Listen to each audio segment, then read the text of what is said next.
Goeiemôre. Ons gaan vandag aandag gee aan transaksies met debiteure. Wanneer debiteure afslag toegestaan word aan debiteure, wat beteken hulle uitstaande rekening word minder en 'n kredietnota word uitgereik wanneer ons bereid is om die debiteur se rekening te verminder.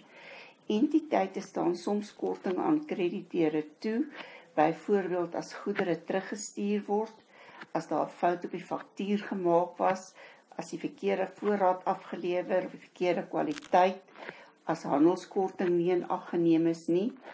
Die entiteit reik kredietnotas vir hierdie debiteure uit om 'n debiteure afslagtransaksie te voltooi.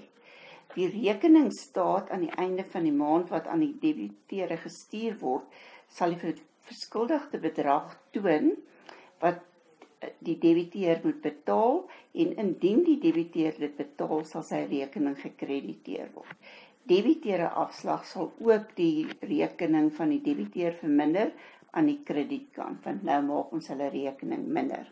As ons kyk na die debiteure afslagjoernaal, sien ons dat dit presies net soos die debiteure joernaal lyk, behalwe dat ons in die debiteure joernaal verkope gehad het, en in die debiteure afslagjoernaal het ons debiteure afslag.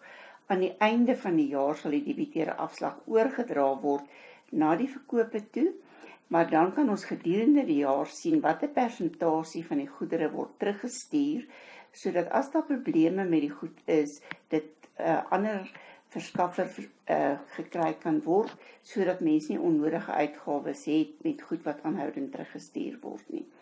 Ons sal die brondokument gebruik, dit is die nommers wat op die kredietnota verskyn. ANL het goed teruggestuur vir R100, dit het oorspronklik R75 gekos, en B-Brink het R60 afslag gekry op die kosprys van goed van R40. Die individuele inskrywings binne in die joernaal word in die debiteure grootboek aangeteken.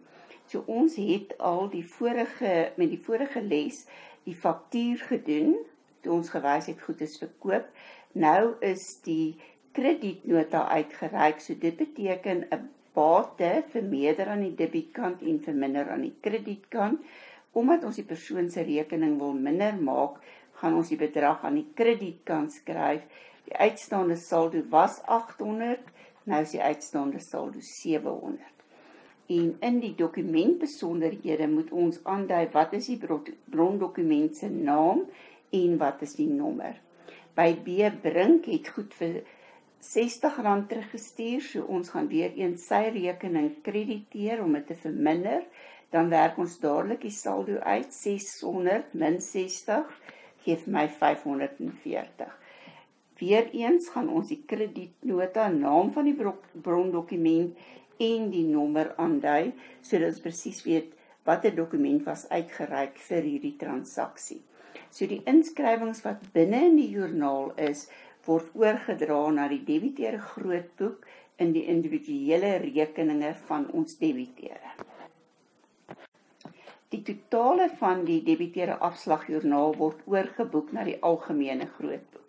Dit beteken ons gaan die debiteure afslag optel om te kyk wat is die totale bedrag, en dit gee vir ons R160. Omdat die 160 nie ook in 'n ander kolom is nie, gaan ons 'n dubbelindskrywing moet voltooi, waar ons een rekening debiteer en 'n ander rekening krediteer. Koste van verkope se totaal is R115. Ons gaan hier weer eens 'n dubbelindskrywing moet voltooi, want die bedrag kom nie in 'n ander kolom voor nie. Debiteure afslag verminder verkope. So as verkope aan die kredietkant geskryf word, moet debiteure afslag aan die debietkant getoon word. Die debiteure afslagrekening word dus gedebiteer met die totaal van R160. Hierdie bedrag se dubbelindskrywing sal in die debiteure kontrole rekening voorkom, so die woord debiteure kontrole sal daar geskryf word om te wys dat hierdie bedrag se dubbelindskrywing is binne my debiteure kontrole rekening. In die debiteure kontrole rekening sal ons die woord debiteure afslag skryf om aan te toon dat die dubbelindskrywing in die debiteure afslagrekening gevind sal word. die verkoperrekening was oorspronklik gekrediteer toe die goed verkoop is. Wanneer die goed teruggestuur word, debiteer ons debiteure afslag, wat beteken dat die verkope gaan op die ou end met hierdie debiteure afslag verminder word.